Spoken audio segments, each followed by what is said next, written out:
Everyone, नमस्कार दोस्तों। स्वागत है आप सभी का उत्तर प्रदेश के फाउंडेशन कोर्स की सीरीज में। लेक्चर को दोस्तों आगे हम लोग कंटिन्यू करते हैं। अच्छा, लेक्चर में आगे कंटिन्यू करने से पहले एक बात मैं आपको क्लियर कर देता हूं। प्रीवियस लेक्चर में जो हम डिफरेंसेस डिस्कस कर रहे थे वैदिक एज के अंदर और हड़प्पन कल्चर के अंदर, उसमें एक पॉइंट था जहां पर एक गलती हो गई थी मुझसे बताने में। वहां पर एक डिफरेंसेस में ये दे रखा था कि हड़प्पन राइटिंग जो है वो अनडिसाइफर्ड है और वैदिक कल्चर में दे रखा था no writing system was invented. Writing system दोस्तों वहां पर इन्वेंट हो चुका था। फ्लो में गलती से मैंने बोल दिया था वहां पर, और पीपीटीज में भी गलती से वो वाला पॉइंट पुट हो गया था। राइटिंग सिस्टम डेवलप नहीं होता तो वेदास कैसे लिखे जाते हैं, उपनिषद उस स्टेज में कैसे लिखे जाते हैं, तो राइटिंग सिस्टम वहां पर डेवलप हो चुका था। ठीक है, वो वाला पॉइंट आप करेक्ट कर लेना अपने नोट्स में। अब दोस्तों हम बात करते हैं आज के लेक्चर में महाजनपद पीरियड इन उत्तर प्रदेश। उत्तर प्रदेश के रेफरेंस से हम लोग महाजनपद पीरियड को समझेंगे। सबसे पहले बेसिक तरीके से बात करते हैं कि ये महाजनपद पीरियड था क्या। देखो, हड़प्पन सिविलाइजेशन आया, उसके बाद वैदिक एज या वैदिक सिविलाइजेशन आया, आर्यंस का सिविलाइजेशन जिसको कहा जाता है। इस टाइम पर हुआ क्या, जब आयरन इन्वेंट हुआ 6th सेंचुरी बीसी में, मैंने आपको प्रीवियस लेक्चर में बताया था, जंगल वगैरह इंसान जो है साफ करने लगे, बहुत सारे बड़े एरियाज पे उन्होंने कब्जा करा, खेती बाड़ी अपनी डेवलप करी, और उसी के साथ हुआ क्या, उन्होंने दूसरे रीजन्स के ऊपर कब्जा करना स्टार्ट करा। लोगों ने धीरे धीरे करते करते उन्होंने अपना दबदबा बढ़ाया कुछ एरिया के लोगों ने, और वहां पर वो लोग किंगशिप में आ गए, राजा वगैरह बनने की चाहत उनके अंदर जाग गई। अब शुरू में ये जो पावरफुल एम्पायर्स थे इनका नाम था जनपद, लेकिन इनमें से टोटल नंबर याद रखना दोस्तों 16 बने। अटमोस्ट बहुत ही ज्यादा पावरफुल किंगडम्स वो इमर्ज होकर आए और उनको हम लोग बोलते हैं महाजनपद। यानी कि सारे के सारे जो इंपॉर्टेंट किंगडम्स जो थे वो थे जनपद, लेकिन उन सारे किंगडम्स में थे जो 16 महारथी जो थे, जो 16 मोस्ट पावरफुल किंगडम्स जो थे, उनको बोला जाता है महाजनपद। तो अगर आपको क्वेश्चन आए कि महाजनपद टोटल होते कितने हैं, आंसर विल बी 16। लेकिन हम यहां पर क्या पढ़ने वाले हैं, हम महाजनपद के पीरियड को उत्तर प्रदेश की हिस्ट्री से कनेक्ट करते हुए पढ़ने वाले हैं। यानी कि महाजनपद 16 थे टोटल, लेकिन हम सिर्फ वही वाले जानेंगे, उन्हीं का इतिहास जानेंगे जो कि उत्तर प्रदेश के इतिहास से कनेक्टेड है। ठीक है, तो जो पॉलिटी और जो रूल था महाजनपद का, अटमोस्ट पावरफुल किंगडम्स का, विच वर 16 इन नंबर, ये इस्टेब्लिश हुआ पूरे के पूरे आर्यवर्त में। यानी कि गंजेटिक प्लेन के आसपास के एरिया को आर्यवर्त रीजन बोला जाता है। आफ्टर द वैदिक पीरियड, यानी कि पहले इंडस वैली सिविलाइजेशन का फेज आया, फिर वैदिक पीरियड आया जिसके अंदर दो फेजेस की बात होती है, अर्ली वैदिक पीरियड, लेटर वैदिक पीरियड, और उसके बाद शुरुआत होती है इतिहास में महाजनपद फेज की 16 महारथ या महारथियों एम्पायर की। ठीक है, अब महाजनपद के बारे में अगर हम इतिहास के पन्नों में दोस्तों देखें तो हमें रेफरेंस महाजनपद का कहां देखने को मिलता है, हमें वो एक बुद्धिस्ट लिटरेचर के अंदर देखने को मिलता है और एक जैना वर्क या जैना लिटरेचर के अंदर देखने को मिलता है। तो महाजनपद का मेंशन आपको देखने को मिलता है in the Buddhist work known as Anguttara Nikaya, और जैना वर्क के अंदर जिसका नाम है भगवती सूत्र। ठीक है, टोटल 16 महाजनपद थे, जैसा कि मैंने अभी आपको बताया, टोटल महाजनपद वर 16। उनमें से जो 8 थे, 50% महाजनपद जो थे, दे वर situated in present day Uttar Pradesh. तो यूपी के अंदर पाए जाने वाले कौन कौन से इंपॉर्टेंट महाजनपद थे उनको हम बेसिक तरीके से जानते हैं। सबका इतिहास हम डिस्कस करेंगे, पहले आप लिस्ट जान लो एक बारी, और महाजनपद के साथ उनका इंपॉर्टेंट कैपिटल क्या था, ये एमसीक्यू आ सकता है इसके ऊपर प्रीलिम्स में, इसलिए ये चीज इंपॉर्टेंट है। पहला था, ये सारे दोस्तों 8 के 8 वो महाजनपद है जो उत्तर प्रदेश में पाए गए, याद रखना। पहला था मल, या आप इसको मल्ला भी कह सकते हो।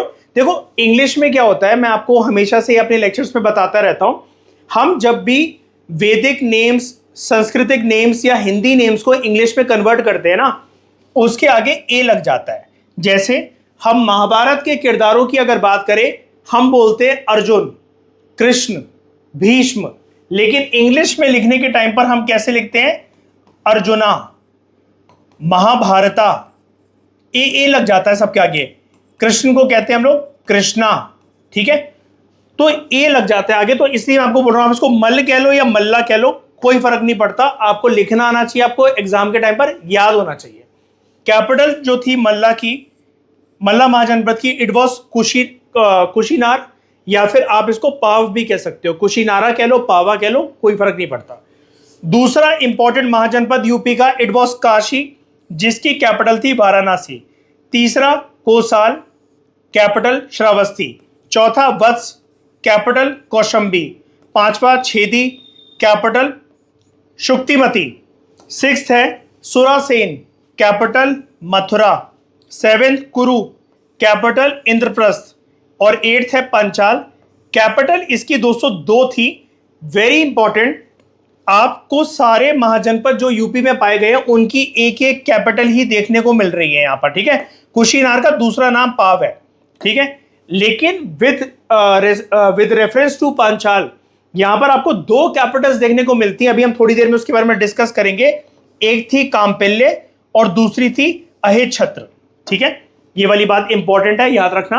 तो ये सारे के सारे 8 इंपॉर्टेंट महाजनपद जो कि यूपी रीजन के अंदर पाए गए हैं, ये उसका मैप है, ठीक है। और कैपिटल्स मैंने आपको बता दी, रीजन्स भी यहां पर लिखे हुए हैं। जैसे जो कोसाल महाजनपद था, आज के समय में जो रीजन है अयोध्या का, श्रावस्ती का, बस्ती और लखनऊ रीजन है जो यूपी का, ये वहां आपको देखने को मिलता था। काशी, वाराणसी, इसकी कैपिटल भी देखो वाराणसी है। ये कुरु महाजनपद था, पांचाल महाजनपद जिसकी दो कैपिटल थी, काम्पेल्य और अहेछत्र। शुरासेन मथुरा रीजन के आसपास देखने को मिलता था। वत्स प्रयागराज रीजन में, मल्ल कुशीनगर रीजन में, और छेदी बुंदेलखंड रीजन में, ठीक है। ये वाली बात इंपॉर्टेंट है, याद रखना सबके कैपिटल्स। अब ये जो महाजनपद पीरियड है, हमसे ये बोला जा रहा है, ये एक इंपॉर्टेंट सिग्निफिकेंट फेज को मार्क करता है भारत के इतिहास के अंदर, जिसने बेसिकली एक नींव रखी कि कैसे जो पूरा का पूरा देश के अंदर हमारे पॉलिटिकल ऑर्गेनाइजेशन है वो सेटअप हुआ। यानी कि किंगडम्स जब बने तो ऑब्वियसली बात है, एक बड़े से एम्पायर को, एम्पायर तो हम नहीं बोलेंगे, किंगडम बोलेंगे। एम्पायर जो टर्म होता है वो किंगडम से भी बड़ा होता है। हमारे देश का फर्स्ट एम्पायर था मौर्यन एम्पायर। किंगडम के अंदर एक बहुत इंपॉर्टेंट चीज होती है दोस्तों कि किंगडम को चलाने के लिए आपको एक बहुत ही ज्यादा स्ट्रॉन्ग एडमिनिस्ट्रेटिव सेटअप चाहिए होता है, ठीक है। एडमिनिस्ट्रेटिव सेटअप जो है वो चाहिए होता है, और उसी एडमिनिस्ट्रेटिव सेटअप को अच्छे से गवर्न करने के लिए you need a strong polity, या फिर आप कह सकते हो you need a strong political system, ठीक है। You need a very strong political system, ताकि जो किंगडम आपने बना रखा है, जो किंगडम की नींव आपने सेट कर रखी है पूरी की पूरी, जो एडमिनिस्ट्रेटिव सेटअप है आपका, जो पूरा का पूरा एडमिनिस्ट्रेशन है, जिस तरीके से आपके राज्य में प्रशासन चलेगा, वो आपके हाथों से छूट ना जाए। तो पॉलिटिकल ऑर्गेनाइजेशन इनकी बहुत स्ट्रांग थी। दूसरा, व्यापार इस टाइम पर और चरम सीमा में भारत में होने लगा था, कल्चर पनप रहा था, and there was rise of powerful kingdoms, total 16, और यूपी के अंदर पाए जाते हैं 8, ठीक है। अब हम आगे बात करते हैं। यहां पर हम समझेंगे सबसे पहले कोसाल महाजनपद को, ठीक है। तो जो कोसाल महाजनपद है उसके अंदर आपको एक इंपॉर्टेंट कहानी देखने को मिलती है कि बहुत सारे रूलर्स जो थे कोसाल महाजनपद को पाने के लिए, उनके आपस में बीच में एक मतभेद चल रहा था, ठीक है। और एक तरीके से कॉन्फ्लिक्टिंग सिचुएशन के बीच में ये वाला महाजनपद जो है वो फंसा हुआ था। तो अगर आप यहां पर देखोगे, मैंने लिखा हुआ है कोसाल जनपद या कोसाल महाजनपद कह लो। It was the story of valour, diplomacy and timeless legacy. ये प्राउड हेरिटेज है उत्तर प्रदेश का, ठीक है। जानते हैं इसके बारे में। कोसाल महाजनपद का पूरा जो टेरिटोरियल एक्सटेंट था, जो उसका ज्योग्राफिकल एरिया था, वो बहुत ज्यादा बड़ा था, ठीक है। It was as large as modern Awadh region. इसकी जो कैपिटल थी, अभी हमने प्रीवियस स्लाइड के अंदर डिस्कस करा था, इट वॉज श्रावस्ती, और ये सिचुएटेड था on the river bank of Rapti river, जिसको पुराने जमाने में इरावती नदी भी बोला जाता था। यहां पर इसका एक पावरफुल रूलर था जिसका नाम था महाकोशाल देव। इसने काशी को कॉन्कर करा था अपने टाइम में, जब ये वहां का राजा था, ठीक है। ये जब कोशाल महाजनपद का राजा था, इसने काशी को कैप्चर करा था, और काशी को उसके बाद अपने किंगडम के अंदर मर्ज कर लिया था। इसने कोसाल महाजनपद के अंदर इसने मर्ज कर लिया था। अब अगर हम इसके पूरे के पूरे इतिहास को देखें तो आपको 5-6 पॉइंट्स में इसका पूरा का पूरा कोसाल महाजनपद का इतिहास देखने को मिलेगा, जो कि एक इंटरेस्टिंग कहानी है। ठीक है, महाकोसाल देव जो कि इसका रूलर था, जिसने काशी को कॉन्कर करके उसको कोसाल महाजनपद के अंदर मर्ज कर लिया था। तो महाकोशाल देव ने अपनी बेटी की शादी, उसकी बेटी का नाम था महाकोशाला देवी। महाकोशाला देव राजा का नाम है, राजा की बेटी का नाम है महाकोशाला देवी। ठीक है, उसने शादी करवाई उसकी बिंबिसार से। बिंबिसार मगध रीजन का एक रूलर था। ठीक है, और उसने काशी को कॉन्कर करा था। अभी हमने देखा उसकी नजर काशी पे थी और उसने काशी को कॉन्कर करा था, अपने एम्पायर के अंदर मर्ज भी कर लिया था। तो अपनी बेटी की शादी जब उसने बिंबिसार से करवाई, जो कि मगध का एक रूलर था, उसने दहेज के तौर पर काशी को दे दिया। किसको दे दिया? बिंबिसार को दे दिया। पहला पॉइंट आपको आई होप क्लियर हो गया होगा ये कहानी। ठीक है, दूसरी चीज, अब महाकोशाला देव का जो सक्सेसर था, जो कि कोसाल महाजनपद पर आकर बैठा, ही वॉज प्रसन्नजीत। उसका नाम था प्रसन्नजीत, और ये बुद्धा का कंटेम्प्ररी था। दोस्तों, कंटेम्प्ररी क्या होता है? जैसे दो लोग जब एक साथ रहते हैं पृथ्वी पर, भले ही वो एक दूसरे को जानते ना हो। फॉर एग्जाम्पल, बिल्कुल बेसिक तरीके से मैं आपको बताता हूं, अगर आपके दादाजी या परदादाजी अभी भी जिंदा हैं और आप भी जिंदा हो, तो आप एक दूसरे के कंटेम्प्ररी हो। इस दुनिया में अगर कोई इंसान 126-125 साल का है, ओल्डेस्ट पर्सन है इस अर्थ पर, और आप भी जिंदा हो अभी, आप भले एक दूसरे को नहीं जानते हो, लेकिन आप एक दूसरे के कंटेम्प्ररी हो। तो कंटेम्प्ररी होने का मतलब जान पहचान होना नहीं होता है, दोनों का सेम टाइम पर प्रेजेंट होना पृथ्वी के अलग अलग कोनों में, या एक गली मोहल्ले में, या एक ही घर में, वो फर्क नहीं पड़ता कि लोकेशन कहां पर है, जान पहचान कैसी है। अगर दोनों एक टाइम पे प्रेजेंट है तो उसको हम अंग्रेजी में कंटेम्प्ररी कहते हैं एक दूसरे के। तो प्रसन्नजीत कंटेम्प्ररी था बुद्धा का। ये एक इंपॉर्टेंट फैक्ट है जो कि एमसीक्यू में आपको आ सकता है। ठीक है, तो महाकोसाला देव के बाद जिसने अपनी बेटी महाकोसाला देवी की शादी करवाई थी बिंबिसार से, जो कि मगध का रूलर था, काशी उसने देश के तौर पर दे दिया था। उसके बाद कोसाल महाजनपद की गद्दी पर आकर बैठता है प्रसन्नजीत, जो कि बुद्धा का कंटेम्प्ररी था। ये वाली बात याद रखना। अब बिंबिसार का हो जाता है मर्डर। ठीक है, उसका हो जाता है असैसिनेशन। अच्छा दोस्तों, मर्डर और असैसिनेशन में फर्क जानते हो क्या होता है? नॉर्मल पर्सन की जब किलिंग होती है उसको मर्डर कहते हैं, लेकिन जब कोई सत्ता में बैठा हुआ, जब कोई राजा या कोई जो पॉलिटिकल लीडर होता है, जब उसका मर्डर होता है तो उसको मर्डर नाम ना कह के हम उसको बोलते हैं असैसिनेशन। ठीक है, तो बिंबिसार की मृत्यु के बाद प्रसन्नजीत ने क्या करा? मगध पर उसने अटैक करा और उसने काशी को छीनने की कोशिश करी बिंबिसार के सक्सेसर से। जैसे हुआ क्या, कोसाल महाजनपद के अंदर महाकोसाला देव के बाद इसका सक्सेसर आया प्रसन्नजीत, और मगध के अंदर जो बिंबिसार रूलर था उसका सक्सेसर आया यहां पर अजातशत्रु। ठीक है, तो बिंबिसार का असैसिनेशन हो चुका था, उसका मर्डर हो गया था, और प्रसन्नजीत ने मगध को अटैक करा।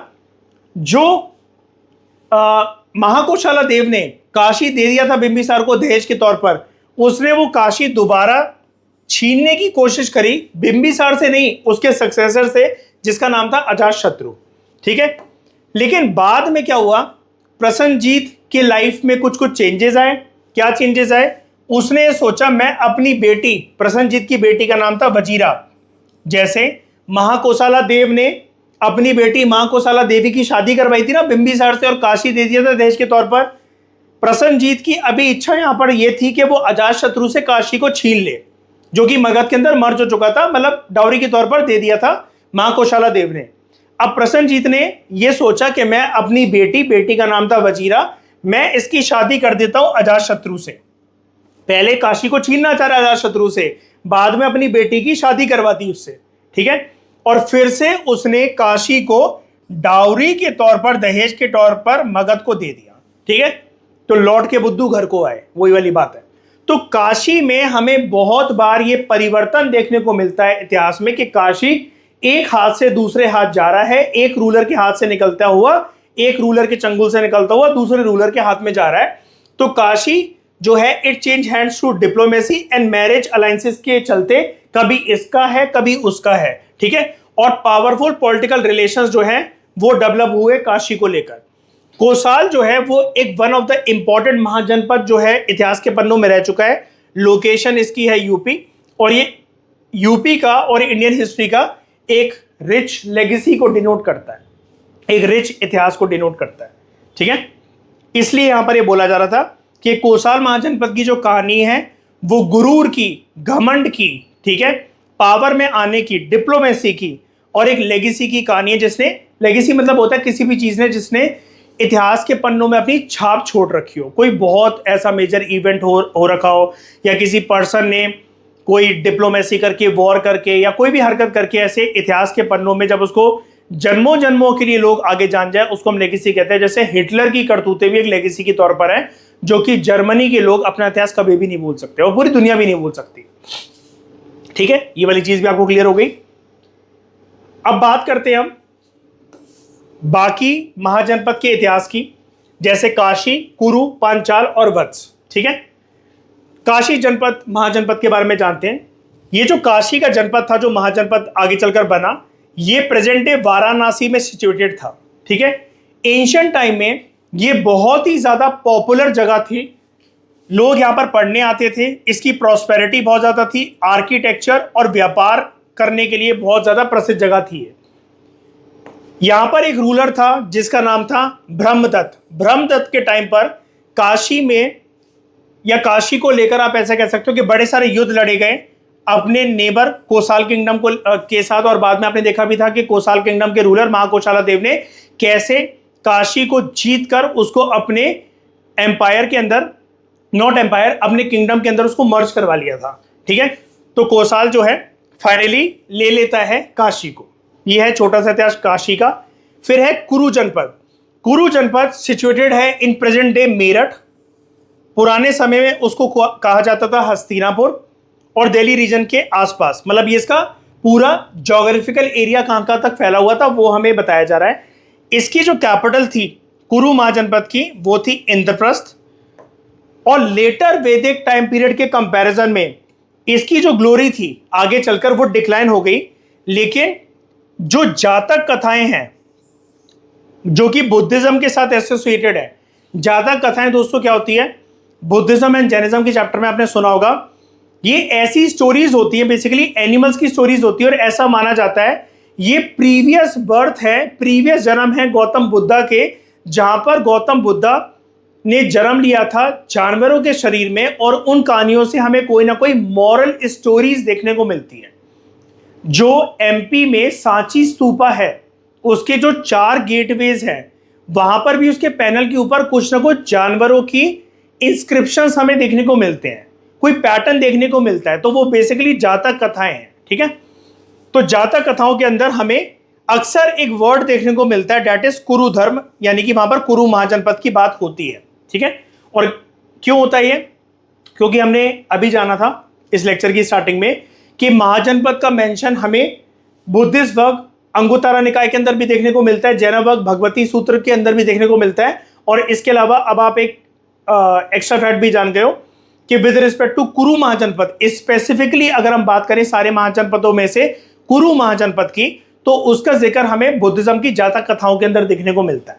ओके, उसके बाद हम बात करते हैं पांचाल महाजनपद की।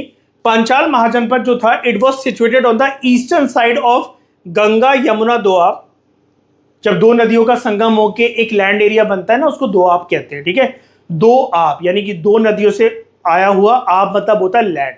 ठीक है, जैसे आपको पता है, एक एक्स्ट्रा चीज बताता हूं, पंजाब का नाम कैसे पड़ा। ठीक है, ये है एक पंच, पंच का मतलब होता है 5, आब का मतलब होता है लैंड। तो this was a land which was formed by the merging of 5 reverse, 5 नदियों के संगम से बना है पंजाब। ठीक है, तो ये जो सिचुएटेड है था Panchal janapada mahajanapada, it was situated in the present area of Rohilkhand area. ठीक है, नॉर्थ पंचाल की जो कैपिटल थी, जो मैं भी आपको बता रहा था ना प्रीवियस स्लाइड पे कि यही सिर्फ ऐसा महाजनपद है जिसकी 2 कैपिटल थी। तो 2 कैपिटल होने का इसका ये मतलब है, नॉर्दर्न साइड पर इसकी जो कैपिटल थी वो थी अहेछत्रा, सदर्न साइड पर इसकी जो कैपिटल थी इट वॉज कामपेल्ले। ठीक है। तो नॉर्थ पांचाल की जो कैपिटल थी इट वाज अहेज छत्रा, प्रेजेंट है ये बरेली रीजन के आसपास आपको देखने को मिलती है वाली जगह। और काम्पिल्य पांचाल की सदर्न कैपिटल थी, प्रेजेंट है बदाऊं और फर्रुखाबाद के अंदर आपको देखने को मिलती है वाली जगह, ठीक है। उसके बाद हमारा यहां पर रह गया है वत्स महाजनपद। वत्स महाजनपद काशी के साउथ वेस्ट कॉर्नर पर सिचुएटेड था, प्रेजेंट डे प्रयागराज में पाई जाता है ये वाला रीजन।